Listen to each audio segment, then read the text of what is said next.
This is three very real and very scary stories from a search and rescue officer posted on Reddit. Let's get started. I teamed up with another search and rescue officer because we'd received reports of bears in the area. We were looking for a guy who hadn't come home from a climbing trip when he was supposed to, and we ended up having to do some serious climbing to get to where we figured out he would be. We found him trapped in a small crevice with a broken leg. It was not pleasant. He'd been there for almost 2 days and his leg was very obviously infected. We were able to get him to the chopper, and I heard from one of the EMTs that the guy was absolutely inconsolable. He kept talking about how he had been doing fine, and when he'd gotten to the top, a man had been there. He said the guy had no climbing equipment and that he was wearing a parka and ski pants. He walked up to the guy, and when he turned around, he said the guy had no face. It was just blank. He freaked out and ended up trying to get off the mountain way too fast, which is why he had fallen. He said he could hear the guy all night long, climbing down the mountain and letting out these horrifying, muffled screams. This story really scared the hell out of me, and I'm glad that I wasn't personally there to hear it. One of the scariest things I've ever had happen to me involved the search of a young woman who had gotten separated from her hiking group. We were out until late at night because the dogs had picked up her scent. When we found her, she was curled up under a large rotted log. She was missing her shoes and pack, and she was clearly in shock. She didn't have any injuries, and we were able to get her to walk with us back to the base. Along the way, she kept looking behind us and asking us why the big man with black eyes was following us. We couldn't see anymore, so we just wrote it off as some weird symptom of shock. But the closer we got to the base, the more agitated the woman got. She kept asking me to tell him to stop making faces at her. At one point, she stopped and turned around and started yelling into the forest, saying that she wanted him to leave her alone.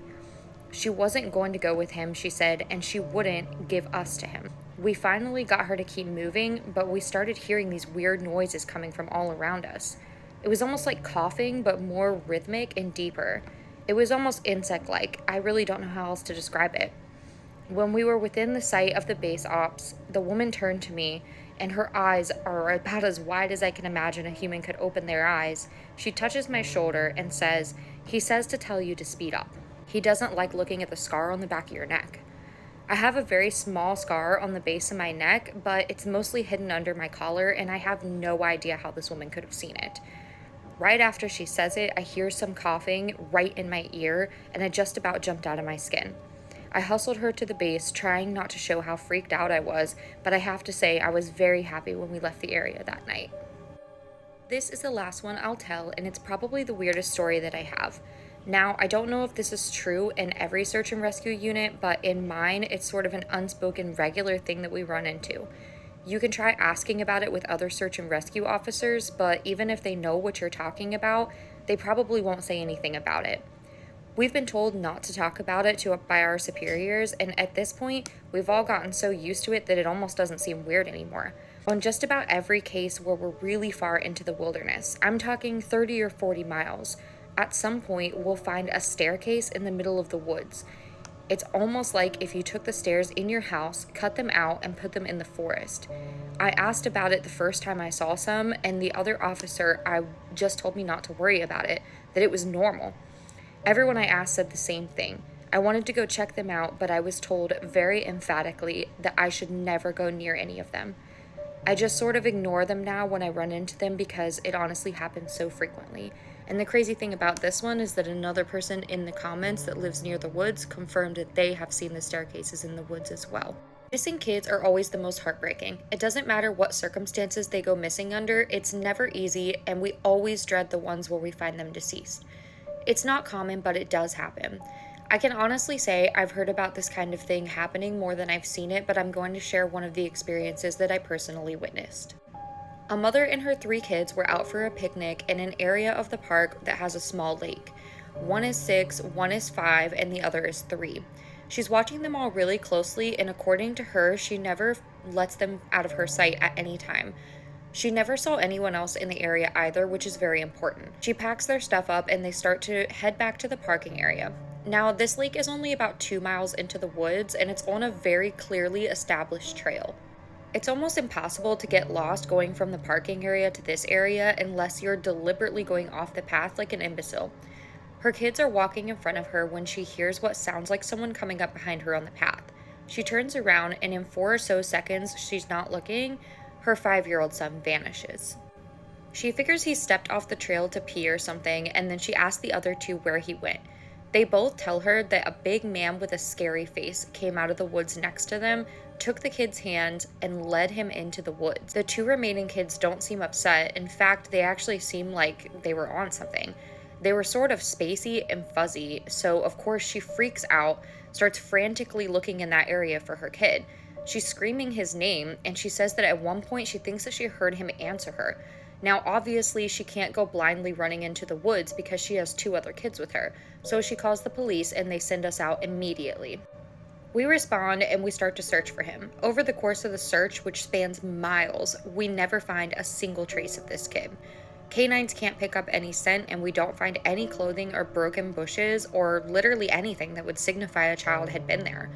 Of course, there's suspicion about the mother for a while, but it's pretty clear that she's completely destroyed by the whole thing. We looked for this kid for weeks with a lot of volunteer help, but eventually the search peters out and we have to move on. The volunteers keep searching though, and one day we get a call on the radio letting us know that a body has been found and needs to be recovered. They tell us the location and none of us can believe it. We figure it has to be a different kid, but we go out there about 15 miles from the site where he vanished, and sure enough, we find the body of the kid we've been looking for. I've been trying to figure out how this kid got where he did ever since we found him, and I've never come up with an answer. A volunteer just happened to be in the area because he figured he might as well look in places where no one else would think to look, off the chance that he may potentially find that a body had been dumped. He comes to the base of a tall, rocky slope, and halfway up he sees something. He looks through his binoculars, and sure enough, it's the body of a little boy, stuffed in a little opening in the rock. He recognizes the color of the kid's shirt, so he knows right away it's the missing boy. That's when he calls it in and we're dispatched. It took us almost an hour to get down to his body, and none of us could even believe what we were seeing. Not only was this kid 15 miles from where he had started, and there was no possible way that he could have gotten up there on his own, but this slope was treacherous, and it's hard even for us with climbing gear to get up there. A 5-year-old boy had no way of getting up there, and that I'm certain of. Not only that, but the kid doesn't have a scratch on him. His shoes are gone, but his feet aren't damaged or dirty, so it wasn't an animal who dragged them up there, and from what we can tell, he hadn't even been dead that long. He had been out there for over a month by that point, and it looked like he had only been dead for at most a day or 2. The whole thing was unbelievably strange, and was one of the most disconcerting calls that I've ever been on. We found out later that the coroner determined that the kid had died from exposure, meaning that he had frozen, probably late at night 2 days before we found him. And there was no suspects and no answers, and to date, this is one of the weirdest things I've ever seen.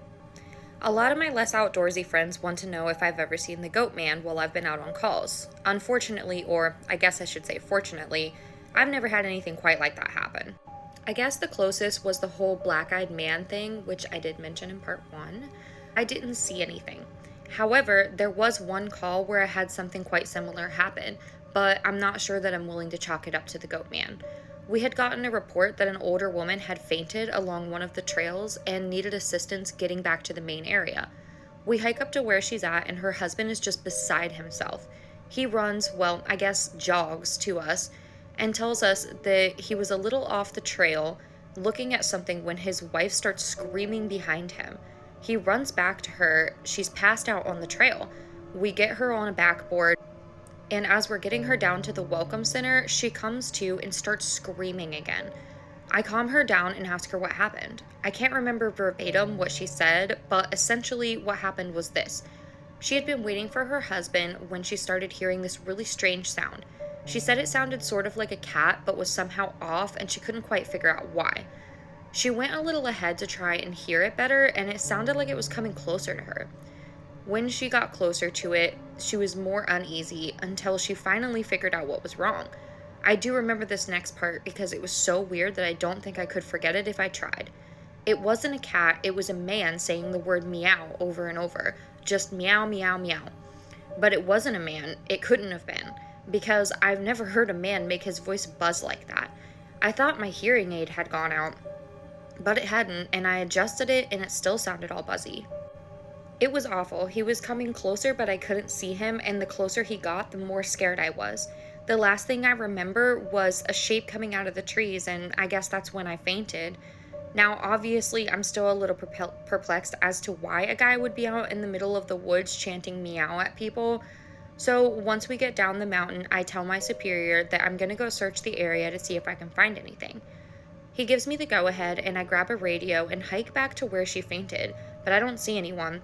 So I keep going about a mile more, and when I head back, I go off the trail to see if I can figure out where she saw him coming from.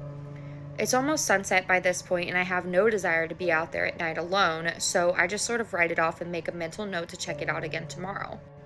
But as I'm headed back, I start to hear something in the distance. I stop and I call out for anyone in the immediate area to identify themselves, and the sound didn't come closer or get louder, but it sounded exactly like a man saying meow, in this really odd monotone. As comical as it may sound, it was almost like the guy on South Park with the electrolarynx, Ned. I go off the trail in the direction that I think it's coming from, but I never seem to get any closer. It's almost like it's coming from all directions. Eventually, it just sort of fades out, and I ended up going back to the Welcome Center. I didn't get any further reports like that, and even though I went back to that area, I never heard that exact same sound again. I suppose that it could have been some kid out there messing with people, but I have to admit that even that would be weird. This particular search and rescue officer has actually posted more of these stories on Reddit, and it's on R No Sleep, and his username is Search and Rescue Woods if anyone would like to find them. Let me know in the comments, do any of these stories make you afraid to go out alone in the woods?